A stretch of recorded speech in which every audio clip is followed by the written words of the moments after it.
ഈ കാണുന്ന ഫോൺ എനിക്കിവിടെ ഡേറ്റ റിക്കവർ ചെയ്യാനായിട്ട് കിട്ടിയതാണ്. അപ്പോൾ കുറേ നാളായിട്ട് ഉപയോഗിക്കാതിരിക്കുന്ന ഫോണൊക്കെ ആണെങ്കിൽ പിന്നീട് ചാർജ് കുത്തുന്ന സമയത്ത് ഇത് ഓണായി വരില്ല.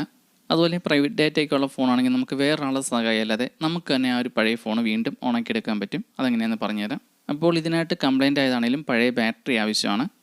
അപ്പോൾ എല്ലാ മൊബൈൽ ബാറ്ററിയുടെയും മുകളിലായിട്ട് ഈ കാണുന്ന ഒരു ചെറിയൊരു ബോർഡ് ഉണ്ടാവും. അപ്പോൾ ഈ ഒരു BMS ബോർഡും ഇതിലെ ഈ ബാറ്ററി കണക്ടർ ഇതുമാണ് നമുക്ക് ആവശ്യം. അപ്പോൾ ഈ ഒരു BMS ബോർഡിലേക്ക് 3.7 വോൾട്ടിൻ്റെ ലിഥിയം ബാറ്ററി കണക്ട് ചെയ്താൽ മതി. അപ്പം ബാറ്ററിയുടെ പ്ലസും മൈനസും ഈ ഒരു ബോർഡിൽ അടയാളപ്പെടുത്തിയിട്ടുണ്ട്. B- ബാറ്ററിയുടെ നെഗറ്റീവ്, B+ ബാറ്ററിയുടെ പോസിറ്റീവ്. അങ്ങനെ കണക്ട് ചെയ്താൽ മതി. ഈ കാണുന്ന പോലത്തെ 3.7 വോൾട്ടിൻ്റെ ലിഥിയം ബാറ്ററിയാണ് വേണ്ടത്. ഇങ്ങനത്തെ ബാറ്ററിക്ക് 140 രൂപയൊക്കെയാണ്. ഇത് ഇലക്ട്രോണിക്സിൻ്റെ സ്പെയറുകൾ കിട്ടുന്ന ഷോപ്പുകളിൽ കിട്ടും. അപ്പോൾ അങ്ങനെ BMS ബോർഡിലേക്ക് ബാറ്ററി കണക്ട് ചെയ്യുക. എന്നിട്ട് ബാറ്ററിയുടെ കണക്ടർ ഈ ഒരു ഫോണിലേക്ക് കണക്ട് ചെയ്താൽ മതി. അതുപോലെ ഇങ്ങനെ ചെയ്യുന്നതോടൊപ്പം തന്നെ മൊബൈൽ ചാർജറും കണക്ട് ചെയ്യണം. പിന്നെ പവർ ബട്ടൺ പ്രസ് ചെയ്ത് ഓൺ ചെയ്ത് നോക്കാം. ഇത് ഡേറ്റ കോപ്പി ചെയ്യാൻ വേണ്ടി മാത്രമാണ് ഈ രീതിയിൽ ഉപയോഗിക്കാവുള്ളൂ.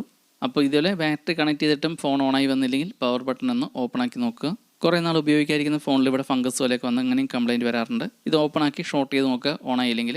അതല്ലെങ്കിൽ ചില ഫോണുകളിലൊക്കെ ബോർഡിൽ ഇതുപോലെ പവർ ബട്ടണൊക്കെ ഷോർട്ട് ചെയ്ത് ഉപയോഗിക്കാനുള്ള ഓപ്ഷൻ ഉണ്ടാവും. അപ്പോൾ ഇതിൻ്റെ എല്ലാം ഡീറ്റെയിൽ വീഡിയോ നമ്മുടെ യൂട്യൂബ് ചാനലുണ്ട്. ടെക് ഓട്ടോമോട്ടീവ് ബേഷനും ഈ ഒരു ചാനൽ നോക്കിയാൽ മതി. അതുപോലെ അടുത്തൊരു വീഡിയോയിൽ ടച്ച് ഗ്ലാസ് കംപ്ലയിൻ്റ് ആയിട്ട് ടച്ച് വർക്കിംഗ് അല്ലാത്ത ഫോൺ അതിലെ ടച്ച് മാറാതെ എങ്ങനെയാണ് അതിലെ ഡേറ്റ എല്ലാം കോപ്പി ചെയ്തെടുക്കണമെന്ന് കാണിച്ചു തരാം.